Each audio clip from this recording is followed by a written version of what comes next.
Ange Telma, des actualités uniques, dynamiques et renversantes dans le journal TV.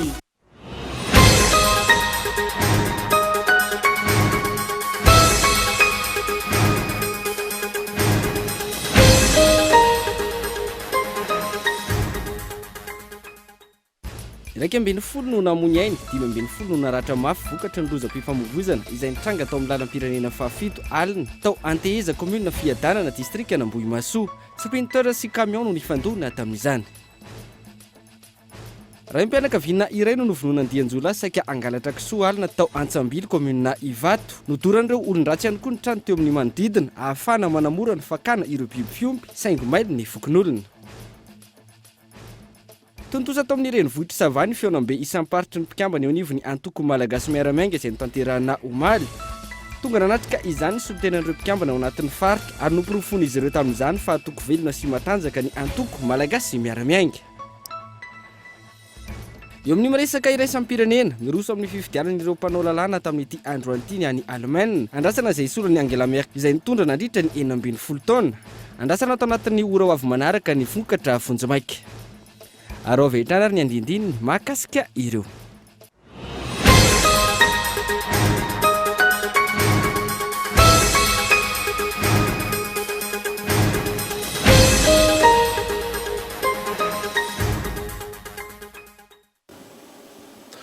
Merhaba top classe top gvaf tonga sondray tao anatin'ny fotoanany vaovao atao amin'ny Kolo TV ka manasanao ary. Anaraka izany hatramin'ny farany anombotsika ny vaovao dia tontolon'ny fifamoivoizana raika ambin'ny folo no namony ainy.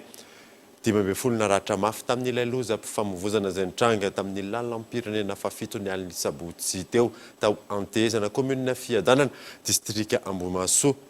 Taxi brosy camion moa nifandona tamin'izany Kolo TV Antsirabe.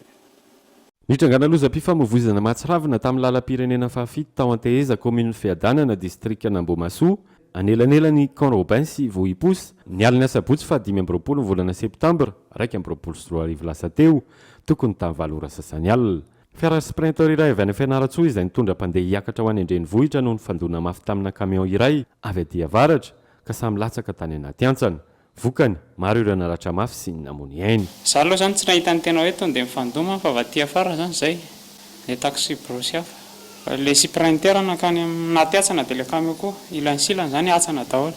Dia le tao anaty sprinter folo aloha zany maty sur place teo. Misy vaky aloha tapaka daholo ny tongotra sy ny tanana io. Misy zazakely raika antsika eo amin'ny ambolony sa 8 volana iny dia maty sur place. Avarabaratry Vohiposy teo Anteheza. Eo Anteheza misy tanàna zay dia avarabaratra kely eo misy tournois zay teo. Taoriny nitrangaloza dia efa tonga teny toerana mpitandro filaminana nanao ny vonjyaina ary nahatra ora maromaro izany raha ny nambarany ireo nanatry maso. Folo aloha zany tonga dia maty izay no tao amina farany tao. Tao amina trambany sokirina tao ilay izy. Fa le tao anatin'ilay camion zany nisy ohatrany mbola nisy velona ihany, nisy velona. Ny chauffeur ntsita. Dia nefa ilay izy le camion ny lohan'ilay camion voatsindry ny conteneur ambany eo. Teo amin'ny tamin'ny 7 teo zay tonga teo jusqu'à tamin'ny 12. Fandaminan'ilay miaramila teo no nandamina anazy zany. Dia le maty aloha zany le chauffeur teo no nifandamina le tôbila zay tonga taty afara no nifandamina dia nisy tôbila anona zay dia natao tao anatin'iny dia netana makany amboaraka ny tsy haiko Nambohimasoa. 15 ireo naratra mafy ary noentina notsaboana avy hatrany tao amin'ny CSP2 Kolo 12 ireo namony ainy tao anatin'izao lozam-pifamoivoizana izay niseho tamin'ny lalam-pirenena fahafito iazo Nambohimasoa izao. Ao anatin'ny tranga Imperamonina kosa indray dia iray mpianakaviana iray no maty ny vonony Dianjola saika angalatra kisoa alina atao amin'ny Antsoboly commune Ivato. Nidoran'ireo olon-jatra ihany koa ny trano teo amin'ny manodidina ahafahana manamora ny fakana ireo biby fiompy saika mailo ny fokon'olona tamin'izany io na saina.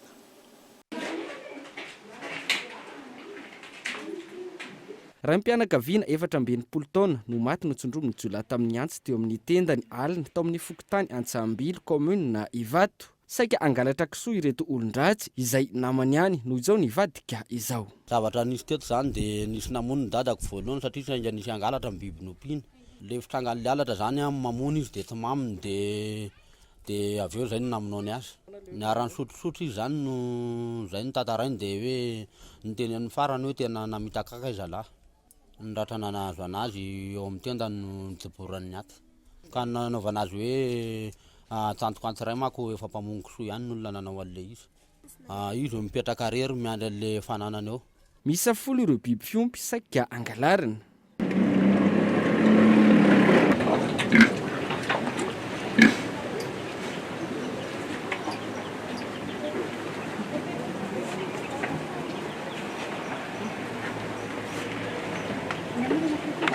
Nivoaka ny mpiray tanàna ary ny fanampy noho ny fisiany alatra na raha iny famonon'olona taona nitondra marary amonjy ny toeram-pitsaboana.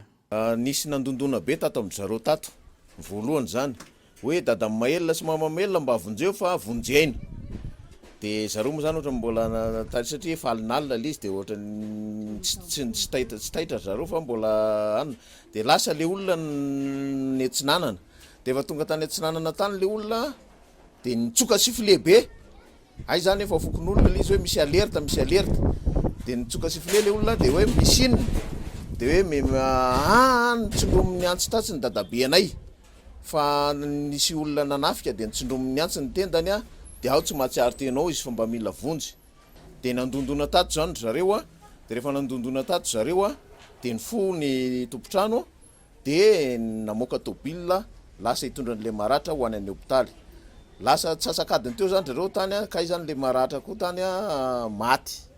Tsy nijanona teo anefa ireo olon-dratsy fa nitady hevitra fa indray azahoana ireo biby fiompy. Hevitra-dratsy hitan'izy ireo tamin'izany ny fandorana ny trano teo amin'ny manodidina ary nanomboan'izy ireo izany tao amin'ny tranon'ireo olona lasa nitondra ilay marary tany amin'ny toeram-pitsaboana.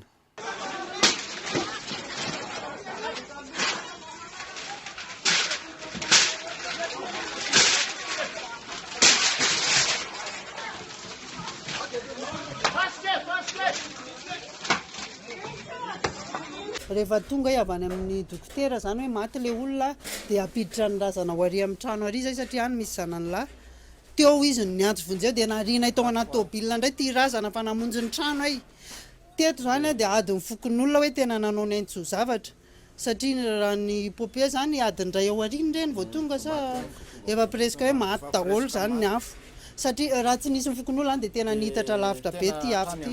Efa en'le olona zany hoe lasa nakary am'le olona maty le olona naratra le tato amin'ny mpivarotra charbon mety hitany le fialan'le ankizy tao satria ankizy mena darery ny tao de lasa izy mety nangingina teto de mety nantsipaza satria zavatra tonga de afo nyrehitra be avy ety amin'ny tafotrano le izy. Sura mihitsy fa zavatra incendie volontaire le izy. Ankoatra ny famoizana aina amatapitrisany ihany koa ny entana kilan'ny afo. Ny etam-barotra zany aloha ny akabeazany potika satria nisy ary ny avitra de tena fampotehana zany hoe tena potika mibetsaka ny taty ambony misy vola valo etsy zay aloha zany ny tena assuré sa hoe maina fatao de ny entana zany rehefa natao teo ny kôtikôty mety eny tafakatra eo amin'ny 5 tapitrisa eo tena enjana le izy enjakenjana zay zany zao de tena hoe mitafo lanitra eto amin'ny fahasimbana fitondram-panjakana sy ny sisa de zay mba afaka manao enina menaka zay de n'olona tery napetrahanay tamin'ny alina. Eo am-pelantanan'i Zandarmaria ankehitriny ny raharaha ary mandeha ny fanadihadiana ahatratrarana ireo tompon'antoka tamin'izao asa ratsy izao. Raha nambaran'ireo mponina tsy vao izao no nisy trangana tsy fandriam-pahalemana teo amin'ity fokontany ity. Voatsela izay tranona mpitandro filaminana no tafihana andian-jola amin'ny tapediana ka lasa tamin'izany ny vola sy ny fitaovan-tsarobidy tao an-tokantrano. Tontolon'ny politika kosa indray dia totosa tao amin'ny faritra Savany Fiona-be isampatry ny mpikambana eo anivon'ny antoko malagasy miaramiainga ny sabotsy lasa teo. Tonga nanatrika izany ny solitenan'ireo mpikambana ao anatin'ny faritra. Henri Florio. Fifanankalozan-kevitra momba ny fiainana antoko, fampafantarana ny satam-feny antoko, fanavaozana sy fananganana ny rafitra ho ara-dalàna eo anivon'ny faritra, distrika commune. Ireo ny mpanany lahadinika nandritra ny Fiona-be isaparitra nataony antoko malagasy miaramiainga tao amin'ny faritra Savany andro ny omaly. Noporofony antoko malagasy miara-miaingana ny MMM fa avelona sy matanjaka ny antoko nandritra ity fikaonan-doparitra izay no tanterahana tao Sambava ity. Vonona hiatrika ny fifidianana ny antoko tahaka ny efa nisy hatramin'izay. Angalanay ny hevitry ny io ety amin'ny base. Zay zava-dehibe ho an'ny malagasy miara-miaina zay. Alohan'ny nonay eo amin'ny congrès satria an'izay manapa-kevitra. An'ilay fanapa-kevitra lehibe any tena fanapa-kevitra ny antoko. Fa aty dia fandraisana no hevitry ny aty hoentina any amin'ny congrès. Satria tsy mety raha ohatra ka ny any amin'ny vonanany any any manapa-kevitra. Fa tokony raisina ny hevitry. Ny amin'io fifidianana mazava ho azy fa ny amin'ny politika rehetra tokony hiatrika fifidianana. Hiatrika fifidianana rehetra. Kanefa ankoa ny tokony politika rehetra tsy voatery zany zao ohatra zay dia miatrika fifidianana be tanàna, solombavam-bahoaka, olona, ny mpanolo-tsaina. Zany zao ny atrehanay. Zany no maninay ahafahanay miatrika ny congrès nefa napahakevitra. Fa raha ohatra ka politika tsy miatrika fifidianana zany, tsy samy miatrika fifidianana zany angamba. Nandray anjara tamin'izao fikaonan-doparitra izao ireo ben'ny tanàna rehetra izay lany avy tamin'ny antoko ary ny solombavambahoaka voafito tao amin'ny distrikany Voemara izay ao anatiny antoko notriny finomboninahitra ato amin'ny faritra Sava. Izay indrindra anisany mahatonga zay satria misy lalàna velogno no mame ireny antoko zay. Ary tiako ampahafantarina eto fa ny MMM dia antoko velona ary magnara-dalàna sady ara-dalàna satria anisany antoko magnaja zay ny rafitra zay satria izy koa efa hitantsika fa efa nanomana ny congrès national ka amin'izao fotoagna zao dia nahatsapa zay satria mbola tany tamin'ny 2016 nisy ny congrès national dia efa tokony agnaraka izay rafitra zay amin'izao fotoagna zao satria fantatratsika ny fisian'ny valagnaretina zay raha ohatra koa tokony tamin'ny 2020 no nanaovana ny congrès national dia hiverne fa fô amin'ity taona ity dia efa nisavasava ny valanaretina ka dia izay indrindra mano anomananay ny assise régional zay dia mba ahafahanay dia agnano ny vonandoa amin'ny congrès régional zay. Zany hoe mba anamafisana ny antoko politika zay hoe andrefesana koa atraiza marina ny fisian'ny fahamatorana ny mpikambana amin'izao fotoana zao satria mahatsapa zay fa agnisan'ny miroborobo zay ny mpikambana agnatin'ny antoko MMM zay donc heverinay fa fô agnamaforana tanteraka aty avy amin'ny rantsana avy aty ambany zany zay indrindra no antony anaovanay ity fikaonan-doparitra ity amin'ny androany.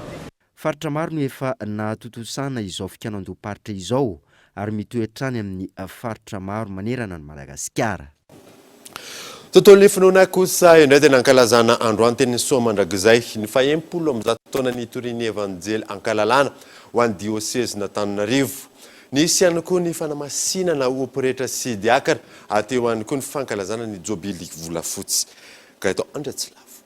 Sorona masina lehibe teny Soamandrakizay, toerana nandraisana ny pamparay masina no nanamariana ny fankalazana ny faha-10 amin'ny 100 taona nidiran'ny finoana katolika nitorinana ny evanjely ankalalana eto amin'ny diocèse n'Antananarivo androany 20 septembre 2024. Sorona masina izay notarihin'ny archevêque n'Antananarivo ny monseigneur Razanakolona Odon Marie Arzène. Nisy ihany koa ny fanamasinana opereta sy diakara. Miisa 17 mirahalahy ireo no amasinana ho diakara ary miisa 13 mirahalahy ireo no amasinana opereta. Ankoatr'izay, nisy ny fitsofandrano ireo mpiandraikitra ny APV rehetra manerana ny diocèse sy ny jobily volafotsy ho an'ireo no amasinana opereta ny taona 1976. Fotoan-dehibe nanamarika ny tantaran'ny asa ny fanirahana ny fankalazana lehibe tahaka izao na ho an'ireo misionera mpamakilay na ho an'ny ankoram-piangonana mbola marefo tamin'ny fotoanandro. Rehefa tsy teo ny misionera noho ny tsy famelana iasa malalaka itoriny evanjely vokatry ny fanapahakevitry ny mpanjaka dia ny laika no nisehatra ny fampiroboroboana ny asa-pinoana natao miafina sy mangingina. Raha te hivona ny tantara, i Victoire Ratsomanarivo no isan'ny nitarika sy nanentana ny kristianina nandritry ny vanim-potoana sedra mba tsy hahafaty ny finoana tamin'ny alalan'ny fampianarana katesizy. Afaka nanoho ny asany indray nefa ny misionera taty aoriana rehefa nahazo alalana tamin'ny fitondrany Radama faharoa. Tahaka ny Victoire Soamanarivo dia isika vita batemy rehetra no antsoina ho iraka sy itorin'ny vaovao mahafaly amin'ny voary rehetra amin'izao andro izao ampandrosoana ny fanjakan'Andriamanitra ko mahereza fa ny tompo no mombantsika. Io no afatra lehibe nampitaina ho an'ny mpino. Tontolon'ny serasera kosa indray dia ny farana androany fepitoana fananterana antota taratasy filatsahako vidina ho filohan'ny ho lafitry ny mpanao gazety eto Madagasikara. Rasola Arsan Monica no kandida tokana anatra izany teny an-tanimena ny atoandro teo iona saina.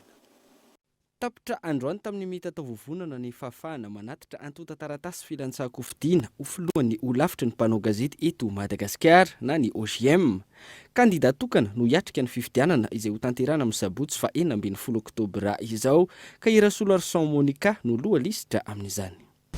Ankehitriny noho ny antony maro samihafa samy manaiky sika fa mizarazara ny mpanao gazety, voatohitohina ny asa fanaovana gazety, indray ihany koa noho ny fisian'ny fivoaran'ny teknôlôjia, izany hoe mila averina amin'ny asany zany aloha ny toeran'ny mpanao gazety amin'ny maha-mpanao gazety fahefana fahaefatra azy. Mila diovina ihany koa ny asantsika ary mila arovana ny zoantsika. Ankehitriny mbola azo lazaina hoe vitsy ihany ny vehivavy mandray andraikitra eo amin'izay sehatry ny fandraisana fanapahan-kevitra ka maninona moa raha mba hoe vehivavy indray no andeha hitarika ny ho lavitra ny mpanao gazety. Hodinina ireo antota taratasy rehetra ho ny voamera mpikarakara ny fifidianana ka avoaka amin'ny fomba ofisialy ny alarobia izao. Tokana ny antota taratasy voarainay dia izay zany no hiatrehantsika ny fifidianana amin'ny fotoana efa tsinapaka ny faha-12 ny volana oktobra ho avy izao. Dia alohan'izany anefa dia hisy ny fampielezan-kevitra hatramin'ny faha-14 ty volana oktobra ho avy ity. Mitsahatra kely ny faha-15 ny volana dia ny faha-14 ny volana oktobra ny fifidianana izay hitantana ny birao ny ho lafitry ny mpanao gazety taona 2024 Miisa 5,750 ny mpifidy andrasana amin'ny fifidianana izay filohan'ny ho lafitry ny mpanao gazety eto Madagasikara amin'ny faha-12 oktobra izao ary ny reny voaparitany 13 manerana ny nosy isy birao mpifidianana avokoa. Lafim-baovao hafa kosa indray dia tsy ekena na famindram-pitoerana faobe izay ataon'ny anivon'ny ministeran'ny filaminam-bahoaka hoy ny syndicat. Tsy voahaja ihany koa ny zo arakasa sy ny ara-tsindikaly noho ny fanarotana fahefana miseho ankehitriny hoy izy ireo. Gaëtan Andriatsilavo. Polisy manodidina ny 30 isaky ny komisariat no nambaran'ny syndicat fa ho tratrany ilay famindram-pitoerana faobe ka antony mahatonga azy ireo hanao antsoavo. Mitaky amin'ny ministeram-pia izy ireo ny ampitsahatra izany no izy tsy ara-dalàna raha ny fanazavana. Fanampin'izay, nanamafy ny syndicat fa fanitsakitsana ny zo fototsy ny mpiasa izao heverina ho atao izao ary fanaovana antsonjay sy fanaparam-pahefana amin'ny polisy-pirenena. Dia nametraka fitoriana teo anatin'ny filakevim-panjakana moa zany mba ampietona le famindram-pitoerana faobe io nefa noho le tsy fahafenon'ny fepetra izay takina amin'ny fomba fametrahana le fitoriana zany dia tsy tanteraka zany le fampetona fa any amin'le fanafoanana zany zao no tsy maintsy irosona any amin'le fanafoanana le fanapahana izay nataon'ny ministera zany mikasika an'le famindram-pitoerana an'ireo le polisy. Nisy araka izany ny fivoriana ny arahan'ireo solitena manerana ny nosy hitadiavana vahaolana manoloana izany. Efa nandombaravarana tao amin'ny ministry ny filaminam-bahoaka izahay hoy ny sekretera jeneraly nasionaly ny syndicat-ny polisy fa tsy nandray ity farany. Tsy voahaja araka izany ny zo arakasa sy ara-tsindikaly noho ny fanaparam-pahefana miseho ankehitriny. Taky an'izay le fiaraha-midinika an-databatra boribory izay matetika ny syndicat fa mamono sofina sy tsy mihaino ny eo anivon'ny ministera.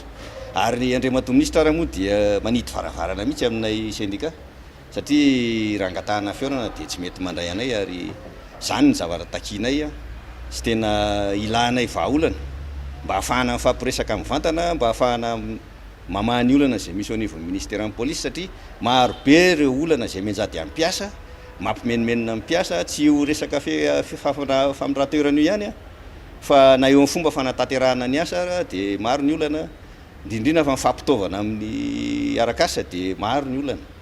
Dia mijaly moa zany ny maro ny polisy mitaraina mijaly amin'izany zavatra zany. Nefa moa noho n'le tsy fisian'le fifampidiniana sy fifanantonana eo amin'ny ministère sy ny syndicat dia sarotra ihany ny hamanana ny raharaha satria manao be marenina ny ministère. Manao antoava araka izany ireo syndicat ijerena akaiky ny olana menjady amin'ny polisy-pirenena, angatahana ny fanazavana ihany koa hoy izy ireo ny fanakatonana ny poste de police an-Karobato raha tsy misy fiovana sy fanampahan-kevitra avy amin'ny ministère hitondra sora-baventy ho fanairana ireto syndicat ireto. Tsy tokony hipetraka zany hoe tsy mireconnaître syndicat amin'ny ministère satria efa nalefa any amin'ny ambaratonga-pahefana ny atota taratasy rehetra mahakasika ny maharadalàna ara-panjakana ny fizoron'ny syndicat.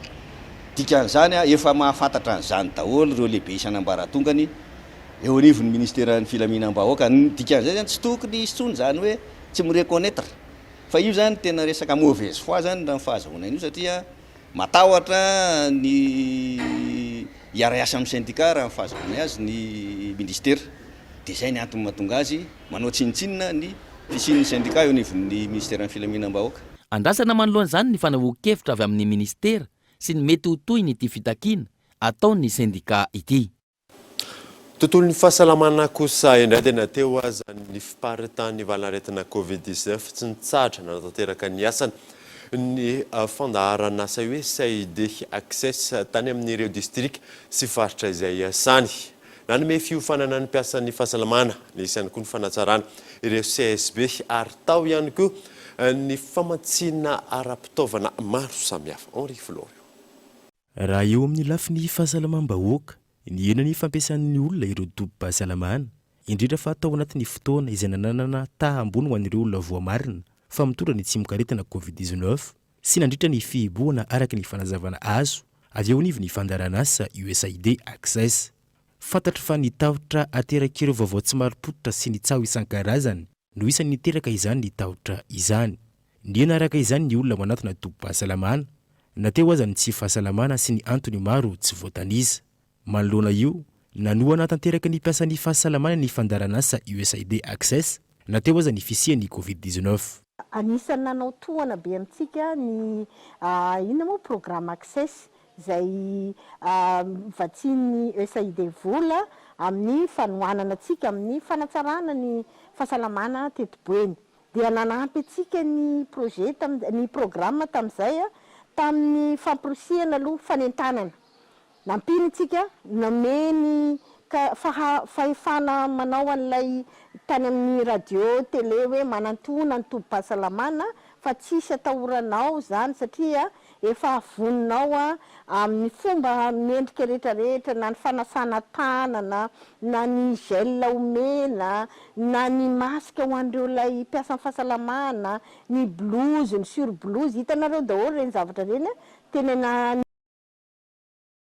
koa tamin'izay fotoana reny tamin'ireny fotoana reny ny hoe misy tena hoe aty ny fipetrahany olona hoe raha resaka aiahina fa ho voan'ny Covid aty kosa ny lalana ho an'ny olona ataoko hoe vehivavy bevoka na hitondra ny zanany andeha hisafa.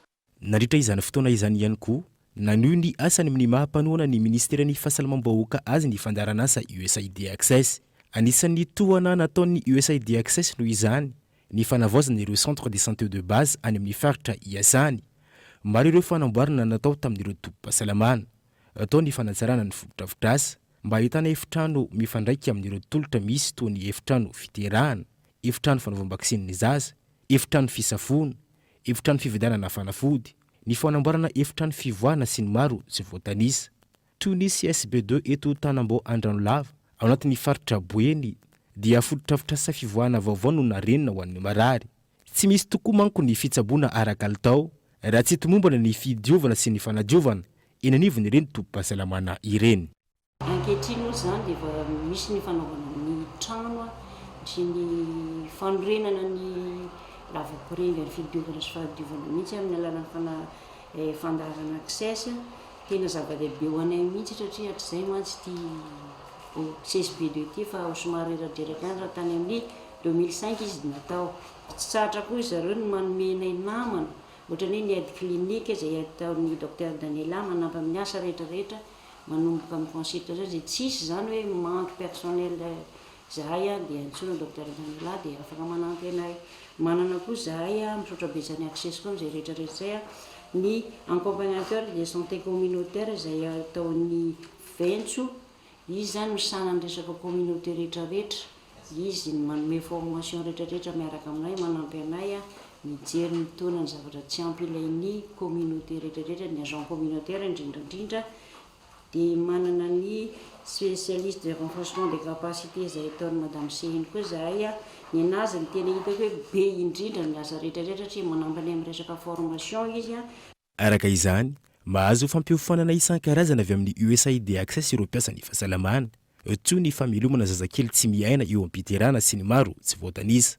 Raha fehezana afaka mamonjy aina maro ireo mpiasa ny fahasalamana rehetra rehefa mahazo fitaovana sahaza sy ny fampiofanana ary antoka iray lehibe ahatomombana ny fahasalamam-bahoaka izany indrindra fa atao anatin'ny valinaretana COVID-19. Tahaka mazatra anaraka dokavatra isika meloana idirantsika ny tapany faharoan'ny vaovao rehefa avy eo ary.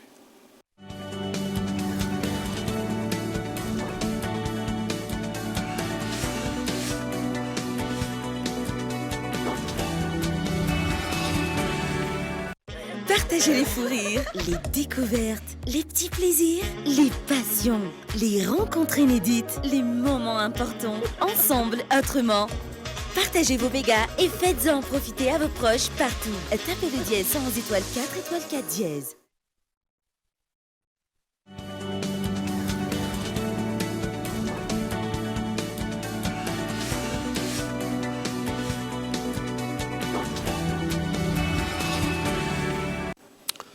Miditra amin'ny tapany faharoan'ny vaovao isika. Nakatony vaditany sy ny polisy ekonomika ny orinasa APC mitrandraka Krom any Andriamena distrika Tsaratanana tamin'ny faran'ity herinandro ity. Tsy fantatra mazava ny antony izany hoy ny olom-boafidy isa tokony sy ny vahoaka any an-toerana. Andrasana araka izany ny fanazavana mahakasika izay raharaha izay hiona zay. Atairana n'andreo olom-boafidy sy vahoaka tany Andriamena, distrika ny Tsaratanana, raha nahita vaditany sy polisy ekonomika avy aty Antananarivo, nanakatona ny orinasa APC mpitrandraka Krom. Tsy fantatra mazava ny antony ka nifamono ireo tompon'andraikitra isan'ny tokony tany an-toerana niaraka tamin'ny vahoaka izay nitanterana atao amin'ny lapan'ny tanàna n'Andriamena, miantso ny fitondram-panjakana manoloana izao toedra raha izao. Tampoka be taminay satria nakatona tampoka ny orinasa APC. Ny tena nataitranay moa zany dia zavatra tsotra ihany. Ohatra ny mifanohitra amin'le velorano nataony Andriamatoa filoha ajaina Andry Rajoelina zao zavatra zao. Ka mangataka izay Andriamatoa filoha, mangataka izay Andriamatoa premier ministre satria ianao no ministre vonjimaika amin'izao fotoana izao an'ity renaka ambony tany ity mba hijery manokana an'ity orinasa ny APC miasa eto Andriamena ity fa dia potika tanteraka. No avy ny commune Ray Manontolo potika tanteraka no avy ny tapany atsimo distrika Tsaratanana ary zany dia miatraika anatin'ny distrika sy ny faritra Betsiboka Manontolo amin'izao fikatoana izao ka zavatra angatanay nijerena akaiky sy hanokafana aingana dia aingana ny orinasa mba hiodina somatsara. Misy akony amin'ny fiainana ara-tsosialy ny vahoaka izao fanakatonana orinasa izao ka tokony ovahana aingana hoy ireo olom-boafidy. Miantso mba anaraka atsika an'izay voalaza ao anatin'ny politika ankapobeny fanjakana amin'ny fitantanana mangarara sy ny fiadivana amin'ity resaka akolokolo eto Madagasikara ity. Ny tenako manokana solombavamboaka ny Tsaratanana dia tondra ny etaetan'ireto vahoaka marobe ato afara reto mikasika ny olana apetraka tia fanakatona ny orinasa APC ity satria tsy efenina fa miteraka olana goavana amin'ny lafiny teokarena, amin'ny lafiny sosialy, amin'ny lafiny zavatra maro ato amin'ny commune Andriamena, ato amin'ny distrika Tsaratanana tapany atsimo izy ity. Amin'izao fotoana izao fantatsika tsara fa mirongatra dia mirongatra tsy fandriam-pahalemana ato noho ny antony ara-tsosialy ny fampitohan'ny orinasa Kroma izay mbola tsy miverina amin'ny loany hatramin'izao dia izao manampy trotraka koa ny fanateterana ny fanakatonana n'ity orinasa APC ity izay teraka olana ara-tsosialy vaovao indray ary mino fa raha tsy voavaha faran'izay malaky izao zava-misy izao dia hiteraka olana ara-tsosialy vaovao iateo hiteraka tsy fandriam-pahalemana amin'ty tapany atsimo taratarana ty manampitrotraka le zava-misy tsy voafehy amin'izao fotoana zao. Ny sitraka fampandrosoana tao amin'ireo komina roa ireo dia Andriamena sy manaka ny vohibohitra ny asan'ny APC hoy ny ben'ny tanàna ao amin'ireo komina roa ireo. Miantso ny fitondram-panjakana araka izany izy ireo sy ny mponany amin'ny tapany atsimo distrika ny Tsaratanàna hitondra fanazavana ny amin'ny antony izao fanakatonana izao. Fa ihany koa amay izay olana mety mahatonga izany hisoroana mety ho firongatry ny tsy fandriampahalemana noho ny fahaverezan'ny asa. Lafim-baovao hafa tanteraka kosa indray dia maro ny malagasy no mankafy sy manao collection ireo fiara nivoaka talohan'ny taona 2019 raha ny hita tamin'ny hetsika distinguished gentleman's drive tamin'ity androany ity. Nasarika olona maro ny fahitana ireo fiara tranainy izay nisy natao famparatiana teto Antananarivo. Ny alarana efso.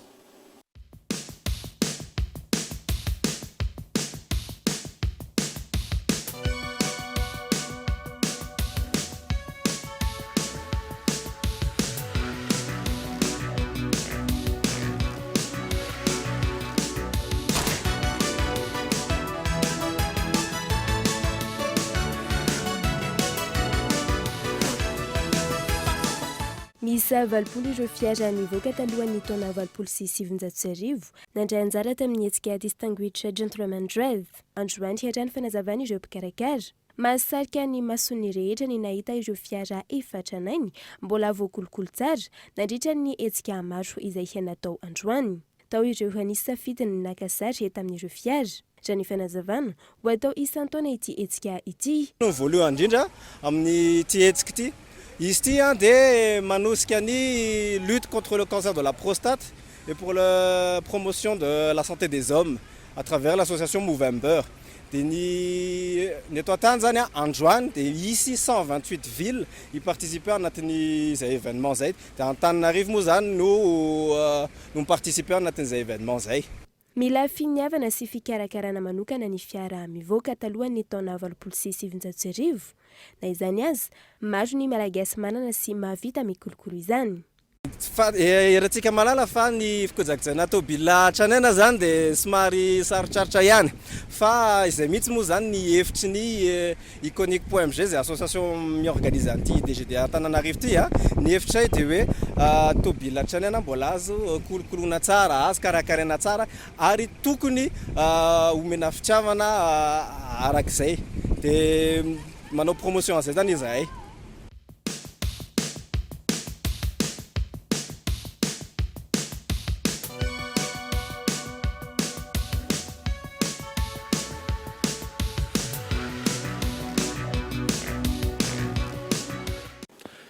Zay makasika an'iny fa maro ireo tanora amin'izao fotoana izao no tsy anasa indrindra taoriana ny valinaretina Covid-19 matetika noho ny tsy fisiny sy tsy fampin'ny hoentimanana no tsy ahafahan'izy ireo manohy ny fianarana azahoana mari-pahaizana entina mitady asa. Nambinina Ravelorson. Ny tsy fampiny hoentimanana no isan'ny olana iray sy sakana hoentina hiatrena ny ho avy. Maro ireo tanora mbola tokony hanohy ny fianarana voatery mitady asa izay atandrify azy na tsy mifanaraka amin'ny atrake fananany aza. Terminal ny ala fianarana dia tsy afaka dia tsy maintsy verina tsy maintsy manatra azy satria mbola be da be zandry te hianatra. Tsy afaka dia tsy ny zandranay mbola be ny te hianatra dia le tomanana tsy ampy dia tsy maintsy le saina mihitsy koa nefa matsapa hoe fa tokony hitady vola fa hanampy ny ray aman-dreny. Mianatra asa dia mba mahay asa dia afaka mitady vola manampy ny ray aman-dreny sy ny zandry. Zandriko lahy zany dia tsy tiako rehefa amerina any dia lahy ndray hoe neteran'ny vehivavy dia aveo mahita anazy hoe mitafika sady ny lahy koa ny loham-pianakaviana. Mahatonga anazy tsy nianatra intsony dia tsy ampy le neti-manana teo amin'ilay ray aman-dreny nianarana zany dia tsy maintsy mijanona ny asa taman'olo. Le izy zany tena hitako hoe mahasoa izy afaka mampisehotra amin'le fianarana mandraitra zany zay ny tena hitako amin'le izy tena irisihako amin'le izy zany le hoe hiasy. Raha ny fanadihadihana natao saika zanaka mpanasalamba avokoa ny ankamaroan'ireo tanora tsy anasa eny amin'ny faritra iva. Tokony ho isy araka izany ny fanohanana azy ireny amin'ny alalan'ny fanomezana fiofanana manokana ahafahan'izy ireo manomana ny ho avy raha ny fanazavana trany. ny alalan'ny fampianarana arakasa zany no afahana manavotra ny fiainany tsirairay.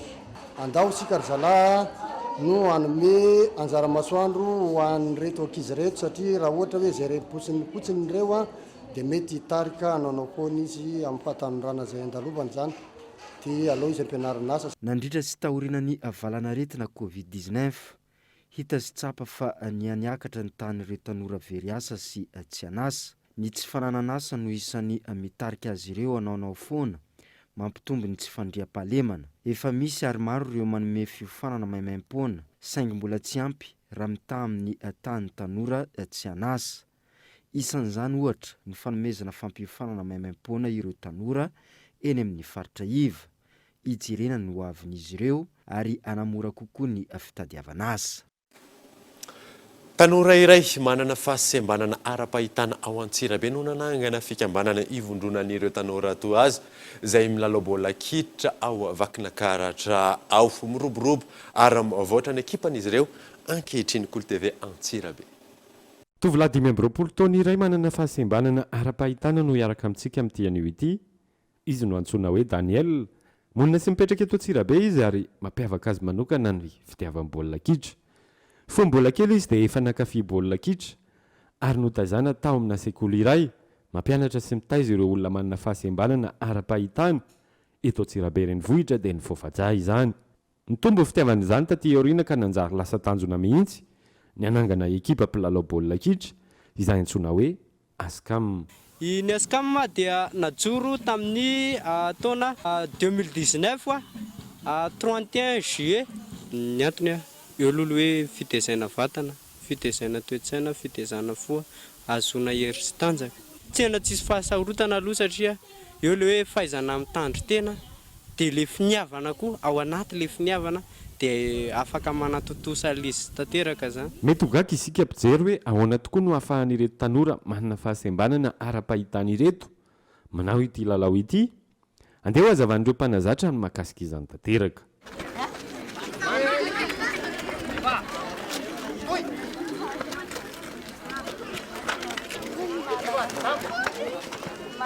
Lalao eny ambony terrain moa ny football dia sport de contact.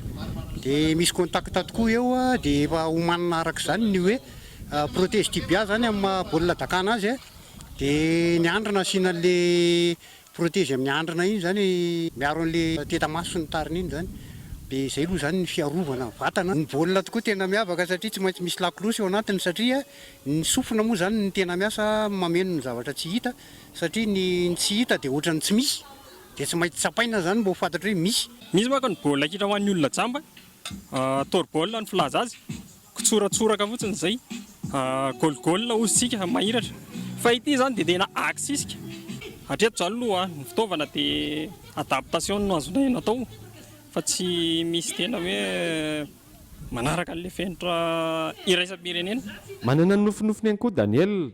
Manery izy ny andray anjara amin'ireo lalao iraisam-pirenena ary mba ho matianina tanteraka eo amin'ity lalao ity toy ireo mpilalao ny Barea de Madagascar. Ny tena tanjoko dia hoe ohatran'ny Barea ihany hoe hoentiko hamelomana vady aman-janaka nefa mbola hatreto zany mbola tsy nisy mpitondra fanjakana tena hoe mijery an'ity Askam ity.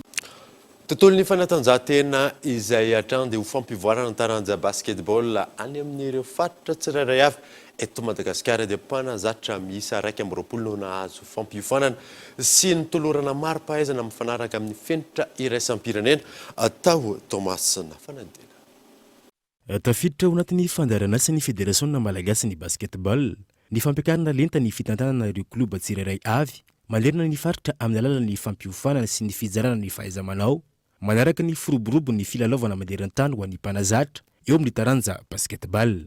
Taoriny ny faritra Analamanga, ny faritra Atsinanana indray no nisitraka ny fampiofanana amin'ny maha-mpanazatra ireo mpitantana kluba izay naharitra 7 andro. Fiofanana izay vokatry ny fiara-miasa ny liga Atsinanana sy ny filan-kevitra ny mpanazatra ary ny federasiona malagasy ho an'ny basketball. Zava-dehibe aloha zany dia fanaparitahana traikefa ao anatin'izay sehatra amin'ny maha-teknisianina eo amin'ny basket mo faharoa manarakaraka an'izay tafiditra ao anatin'ny programa nasa ny federation malagasy ny basketball ary indrindrandrindra ihany koa ny CEBB izay miara-miasa ao anatin'izay sehatra zay. Misy dia misy tokoa ny fanaramaso ary efa nampitsaivina andreo mpiofana satria ny CEBB izay soloko teny eto a dia misy suivi izay ataonay ho an'ireo mpiofana izay nandalo fiofanana na ny teny amin'ny analamary zany na ny teto Atsinanana dia misy zany fanarahamaso akaiky an'ireo mpiofan'ireo a mba ahafahanay mandrefy ny zavatra vitany sy manampy na amin'ny lafiny rehetrarehetra zany zay azoko ianampiana azy. Mbola betsaka manerana ny nosy ireo mpanazatra no mandeha amin'ny fahaizany manokana vokatry ny finiavana sy ny fikarohana samy rery amin'ny fitantanana na kiloba. Ity fiofanana ity izay hanampy betsaka ireo kiloba tsirairay izay tantanin'ireo mpanazatra voavy nandray ny fiofanana tahaka izao iatrika ny tompilalaovana vaovao. Zava-dehibe tokoa fa fianarana izao fiofanana izao satria nandeha anjambany fotsiny hatramin'izay fahafantarana sy ny fahaizana baskety afa kokoa rehefa ampiofanana ianao hoe ity ny dingana tokony arahana rehefa mitondra mpanao baolina na manao baskety. Ny fahazoana ny maro-pahaizana atao young coach dia efa nametraka ny fédération nationale de basket fa raha tsy manana izay maro-pahaizana izay tsy tokony anana fahefana hitondra ekipa ny club tsirairay mba tsy efa mahazo izay maro-pahaizana izay. Maro-pahaizana iraisam-pirenena young coach no nomena ho an'ireto mpanazatra ireto. Nisy ny adina intelo misesy mialohan'ny nahatongavana amin'izao dingana faranay izao. Aoriana izao hitodika any amin'ny faritra boeny indray ny fandarana asa manaraka ho an'ny fédération malagasy ny basketball sy ny conseil des entraîneurs de basketball na ny CEBB. Ivadika maresaka iraisam-pirenena isika dia miroso amin'ny fividianana ireo mpanao lalàna androany ny ao Allemagne. Andrasana araka izany izay solona Angela Merkel izay nitondra ny Allemagne nandritra ny 12 taona izay. Androany arivo no isy ny vokatra vonjy-maika. Fanadina. Androany no miroso amin'ny fividianana mpanao lalàna ny Allemagne.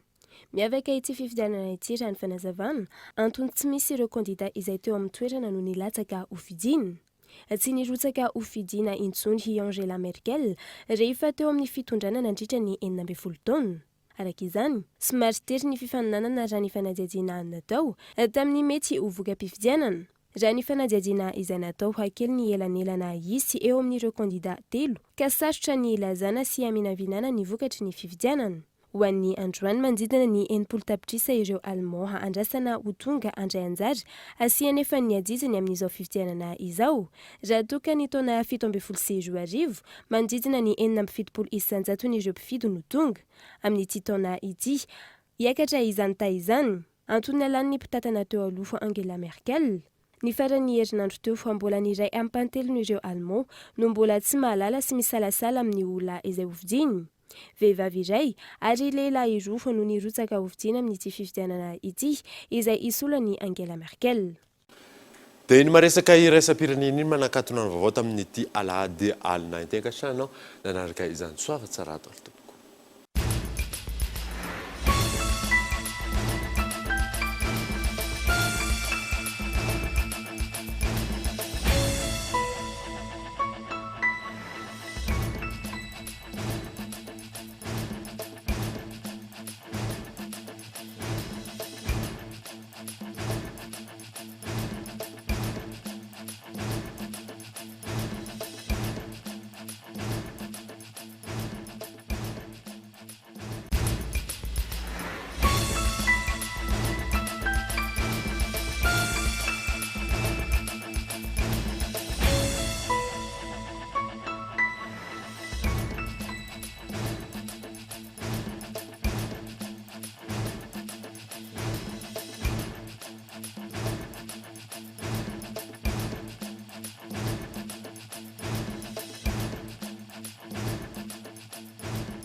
Batelma, des actualités unies, dynamiques et renversantes dans le journal TV.